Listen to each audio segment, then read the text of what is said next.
وَأَنَّ هَذَا صِرَاطِي مُسْتَقِيمًا فَاتَّبِعُوهُ وَلَا تَتَّبِعُوا السُّبُلَ فَتَفَرَّقَ بِكُمْ عَن سَبِيلِهِ ذَلِكُمْ وَصَّاكُمْ بِهِ لَعَلَّكُمْ تَتَّقُونَ. السلام علیکم ورحمۃ اللہ وبرکاتہ.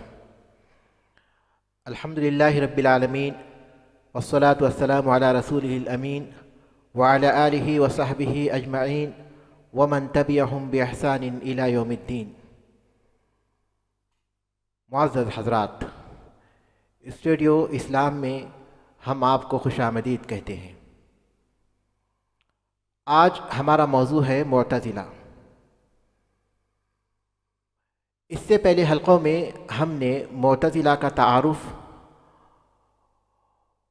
ان کی مختصر تاریخ، ان کے اصول خمسہ اور ان کے بنیادی عقیدوں کے بارے میں بات کی تھی. اس کے بعد آئیے اب ہم اس بات کا جائزہ لیں کہ ان کی گمراہی کے اسباب کیا تھے اور بہت سے مسائل، خاص طور پر عقائد کے سلسلے میں انہوں نے جو غلطیاں کی ہیں ان کی وجوہات کیا تھیں. معتزلہ کی گمراہی کے بہت سے اسباب تھے، لیکن ہم چند اہم اسباب بیان کریں گے.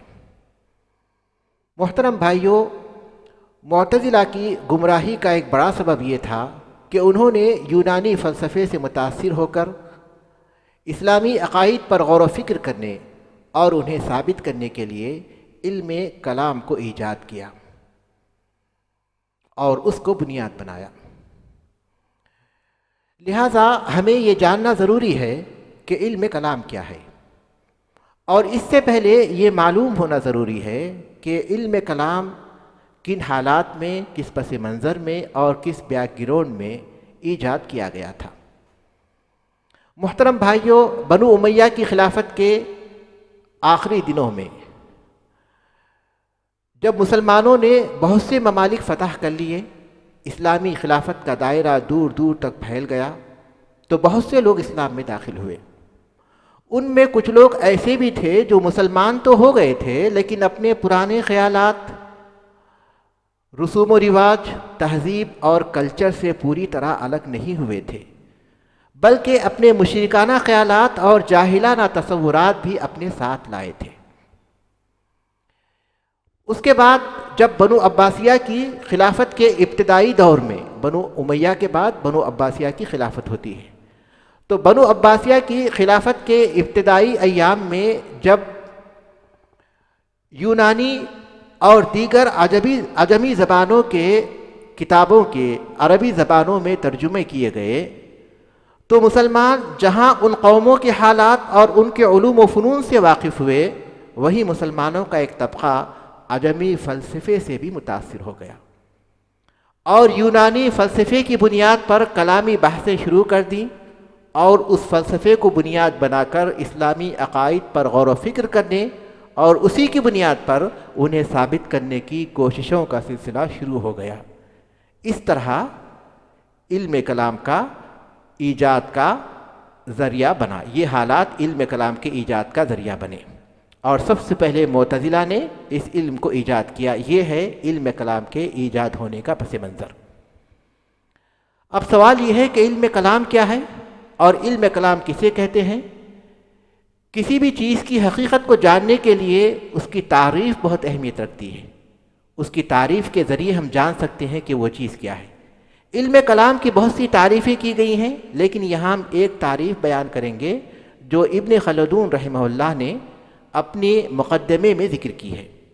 وہ کہتے ہیں: هو علم يتضمن الحجاج عن العقائد الایمانیۃ بالادلۃ العقلیہ. وہ ایک ایسا علم ہے جس میں عقائد کو عقلی دلائل کے ذریعے ثابت کیا جاتا ہے. اس کا مطلب یہ ہوا کہ علم کلام کا موضوع عقائد ہے، اور اس میں اسلامی عقائد، مثلا اللہ تبارک و تعالیٰ کا وجود، اس کی صفات، انبیاء کرام کی بعثت اور آخرت جیسی چیزوں کو عقلی دلائل کے ذریعے ثابت کیا جاتا ہے، اور عقلی دلائل کی روشنی میں ان کا جائزہ لیا جاتا اور ان پر غور و فکر کیا جاتا ہے. یہ ہے علم کلام.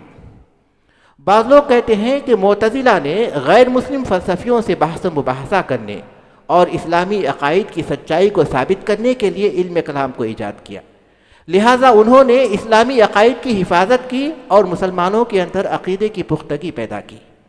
لیکن علم کلام کی حقیقت کو جاننے اور اس کی تاریخ کا جائزہ لینے کے بعد یہ بات درست معلوم نہیں ہوتی، اس لیے کہ علم کلام کے جو نقصانات ہیں وہ بالکل واضح ہیں اور بے شمار ہیں۔ حقیقت یہ ہے کہ معتزلہ نے اسلامی عقائد کو ثابت کرنے کے لیے علم کلام کو بنیاد بنا کر ایک بڑی غلطی کی۔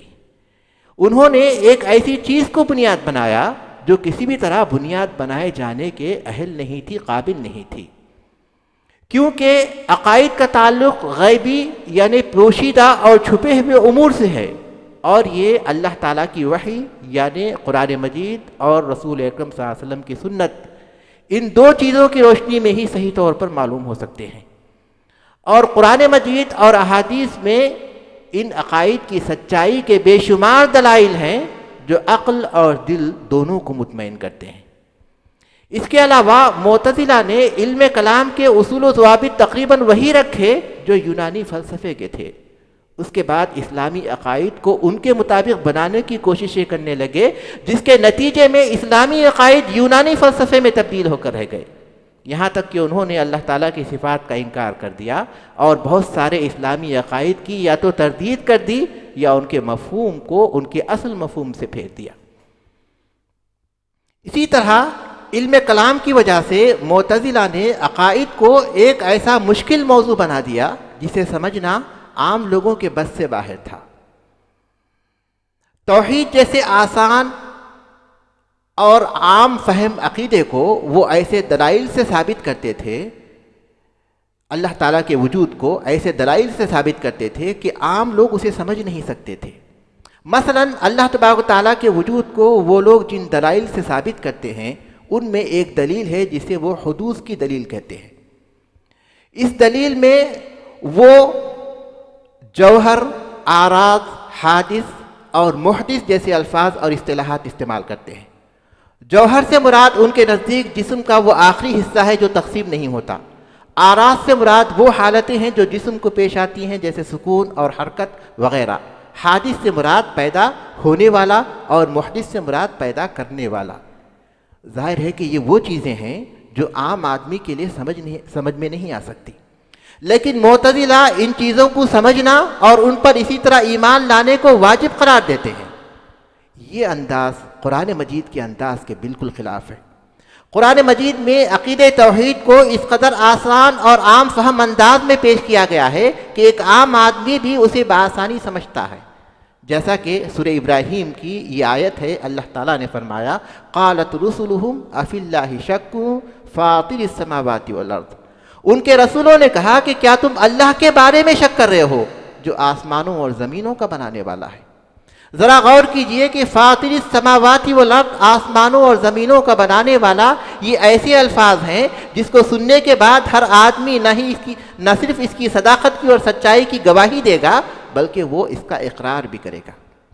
قرآن مجید کا انداز فطرت کو بیدار کرتا، عقل کو تابع اور زیر کرتا اور دل کو متاثر کرتا ہے۔ اسی طرح معتزلہ علم کلام میں توحید کے نام سے جس عقیدے کو پیش کرتے ہیں، جس توحید کو پیش کرتے ہیں، وہ توحید کا ایک ناقص اور نامکمل تصور ہے۔ شیخ الاسلام ابن تیمیہ رحمہ اللہ اپنے فتاویٰ میں ذکر کرتے ہیں کہ متکلمین یعنی علم کلام کے ماہرین اپنی کتابوں میں جس توحید کا ذکر کرتے ہیں اس کی وہ 3 قسمیں بیان کرتے ہیں۔ ایک یہ کہ اللہ تعالیٰ واحد ہے، اکیلا ہے اپنی ذات میں، واحد ہے اپنی صفات میں کوئی اس کے مشابہ نہیں، اور واحد ہے اپنے افعال میں کوئی اس کا شریک نہیں۔ اسی کو وہ توحید کہتے ہیں اور اسی کی وجہ سے علم کلام کو وہ علم التوحید کا نام دیتے ہیں، اسی کی طرف وہ دعوت دیتے ہیں اور یہی ان کے پاس توحید کہلاتی ہے۔ اگر ہم غور کریں تو معلوم ہوگا کہ یہ صرف توحید ربوبیت ہے، توحید کی صرف ایک قسم ہے جس میں اس بات کا اقرار کیا جاتا ہے کہ اللہ تبارک و تعالیٰ ہی خالق ہے، وہی مالک ہے اور وہی مدبر یعنی کائنات کا نظام چلانے والا ہے۔ اور توحید کی یہ وہ قسم ہے جس کا مشرکین عرب بھی اقرار کرتے تھے، جیسا کہ سورۃ العنکبوت میں اللہ تبارک و تعالیٰ نے فرمایا وَلَئِن سَأَلْتَهُم مَّنْ خَلَقَ السَّمَاوَاتِ وَالْأَرْضَ وَسَخَّرَ الشَّمْسَ وَالْقَمَرَ لَيَقُولُنَّ اللَّهُ فَأَنَّىٰ يُؤْفَكُونَ۔ اگر آپ ان سے پوچھیں کہ آسمانوں اور زمین کو کس نے پیدا کیا اور سورج اور چاند کو کس نے مسخر کر رکھا ہے، تابع بنا کر رکھا ہے، تو وہ لوگ کہیں گے کہ اللہ نے۔ آپ ان سے کہیے کہ پھر تم کدھر بہہ کے جا رہے ہو؟ مشرکین عرب اور دنیا کی اکثر قومیں اس بات کا اقرار کرتی ہے کہ اللہ تبارک و تعالیٰ ہی نے انہیں پیدا کیا، اللہ تعالیٰ ہی ان کا مالک ہے، اللہ تعالیٰ ہی کائنات کا نظام چلاتا ہے۔ معتزلہ کے نزدیک یہی توحید کہلاتی ہے اور اسی کو ثابت کرنے کی وہ کوشش کرتے ہیں، جبکہ توحید الوہیت یعنی اللہ تبارک و تعالیٰ کو ایک ماننا اور اللہ تبارک و تعالیٰ کی عبادت کی دعوت دینا، اس کا معتزلہ کی توحید میں ذکر نہیں آتا، جبکہ توحید الوہیت وہ چیز ہے جس کے لیے اللہ تبارک و تعالیٰ نے سارے رسولوں کو بھیجا۔ سورۃ النحل میں اللہ تبارک و تعالیٰ نے فرمایا وَلَقَدْ بَعَثْنَا فِي كُلِّ أُمَّةٍ رَسُولًا أَنِ اعْبُدُوا اللَّهَ وَاجْتَنِبُوا الطَّاغُوتَ۔ ہم نے ہر امت میں ایک رسول بھیجا یہ پیغام دے کر کہ ایک اللہ کی عبادت کرو اور اللہ کے سوا دوسروں کی عبادت اور بندگی سے بچو۔ توحید کا ایک ناقص تصور ہے معتزلہ کے پاس، اگر کوئی شخص اس توحید کا اقرار بھی کر لے تو وہ مکمل طور پر اسلام میں داخل نہیں ہو سکتا۔ محترم بھائیوں، علم کلام کی انہی خرابیوں کی وجہ سے اہل سنت کے بہت سے اہل علم نے اس کی مذمت کی ہے اور اس میں مشغول رہنے کو ناپسند کیا ہے، بلکہ بہت سے متکلمین جو علم کلام کے ماہرین تھے اور علم میں بڑا درجہ رکھتے تھے، مثلا امام رازی، ابو علی الجوینی اور ابو حامد الغزالی رحمہم اللہ، جنہوں نے اپنی ساری عمر علم کلام میں لگا دی تھی، لیکن آخری عمر میں وہ اس سے رجوع ہو چکے تھے، توبہ کر چکے تھے اور اپنی گزری ہوئی عمر پر وہ افسوس کرتے تھے اور اس بات کا ذکر کرتے تھے کہ اس میں مشغول نہیں رہنا چاہیے۔ علم کلام کے سلسلے میں جو کم سے کم بات کہی جا سکتی ہے وہ یہ ہے کہ یہ ایک بے فائدہ چیز ہے۔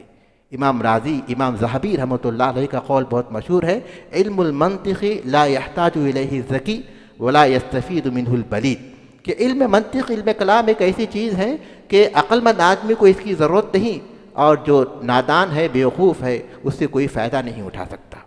محترم بھائیوں، یہ بات ہمیں اچھی طرح یاد رکھنا چاہیے کہ اللہ تبارک و تعالیٰ کے دین کی طرف غیر مسلموں کو دعوت دینے کے لیے اور اسلامی عقائد کی سچائی کو ثابت کرنے کے لیے سب سے بہترین کتاب اللہ تعالیٰ کی کتاب، سب سے بہترین طریقہ رسول اللہ صلی اللہ علیہ وسلم کا طریقہ اور سب سے بہترین منہج سلف ہے۔ ہمیں اسی کی حفاظت کرنا چاہیے اور اسی پر چلنا چاہیے۔ اللہ تبارک و تعالیٰ ہمیں اس پر ثابت قدم رکھے، آمین، والحمد للہ رب العالمین۔